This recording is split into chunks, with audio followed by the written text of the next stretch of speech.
Votei sim ao PL da dosimetria. Eu sempre disse para vocês que se o PL da anistia viesse para salvar as pessoas que foram manipuladas, usadas por Jair Bolsonaro e que deveriam responder pelos seus crimes, crime de dano ao patrimônio, quem agrediu o policial responder pela agressão ao policial, por aí vai, essas pessoas deveriam ter a dose correta da pena pelos crimes que cometeram. E o projeto trata basicamente sobre isso. Minha versão resumida de prestação de contas para vocês é que o projeto veio da maneira como eu tinha dito para vocês, salvando essas pessoas para que elas respondessem com a pena e ficassem em tempo de cadeia suficiente para puni-las pelos crimes que cometeram, o que não inclui golpe de Estado, e mantendo Jair Bolsonaro na cadeia, sem dar anistia para Jair Bolsonaro. Essa é a explicação resumida. Agora, se você quer que eu me aprofunde e continuar esse vídeo, continue até o final. O projeto ele não reduziu, na prática, a pena de ninguém. Não teve uma anistia, porque uma anistia é quando você fala, olha, essas pessoas que cometeram esse crime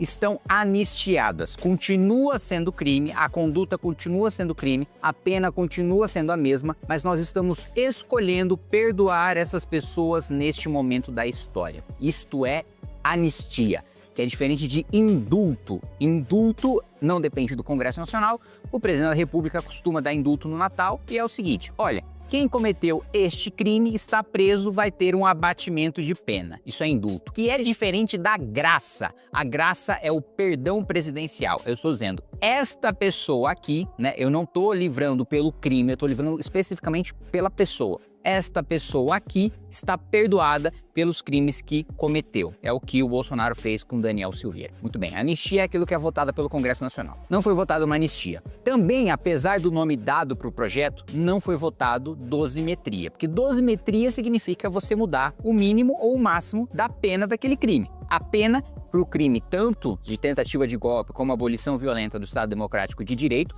essas penas continuam exatamente as mesmas. Duas coisas mudaram com esse projeto. Primeiro ponto, progressão de regime. Resumidamente, antes, quem tinha sido condenado por os crimes contra o Estado Democrático de Direito precisariam, cumprir 25% da pena dentro da cadeia em regime fechado antes de ir para o semiaberto. Esses 25% passaram para 16%. Então, essa é uma das modificações. O outro ponto do projeto é basicamente o parlamento dizendo para o judiciário, cumpra a lei como ela já está escrita hoje. Vamos explicitar o texto da lei para não dar margens de interpretação para vocês. Então, para fazer uma analogia, é como se já tivesse uma lei dizendo, todas as escolas devem ser pintadas de azul. E aí o Supremo decide que, hospitais precisam ser pintados de vermelho. E aí, o que o Congresso está dizendo? Olha, continua a lei, todas as escolas precisam ser pintadas de azul. Agora, entende-se por escola, isso, uma instituição de ensino, e entende-se por azul, a cor tal. Então a gente está explicitando uma coisa que já era para o Supremo ter feito, que é o quê? O concurso formal. Concurso formal de crime é quando você, com uma única atitude, comete mais de um crime. Em vez de você responder pelos crimes com as penas somadas, no concurso formal você responde pelo crime mais grave com a pena aumentada, que acaba sendo uma pena menor do que se você respondesse pela soma dos crimes que o seu único ato propiciou. Isso já era para ter sido aplicado pelo Supremo, porque se com uma mesma atitude, a pessoa, segundo o entendimento do Supremo, cometeu o crime de tentativa de golpe e abolição violenta do Estado Democrático de Direito, ela deveria responder, portanto, pelo crime mais grave com a pena aumentada. O que o Supremo fez? Ele disse, não, foi um único ato, foi um concurso formal e tal, mas a gente não quer saber se foi concurso formal, se não foi concurso formal, a gente vai somar a pena como se fosse concurso material, como se de fato elas tivessem tomado várias atitudes e cometido vários crimes diferentes, e não uma atitude que resulte em vários crimes. Então, o Supremo somou penas quando na realidade ele deveria ter condenado pelo crime mais grave com uma causa de aumento. E aí o que o Congresso está falando é o seguinte, olha, quando envolver abolição violenta do Estado Democrático de Direito ou tentativa de golpe, você vai aplicar necessariamente um concurso formal, independentemente das circunstâncias, etc. e tal. Então,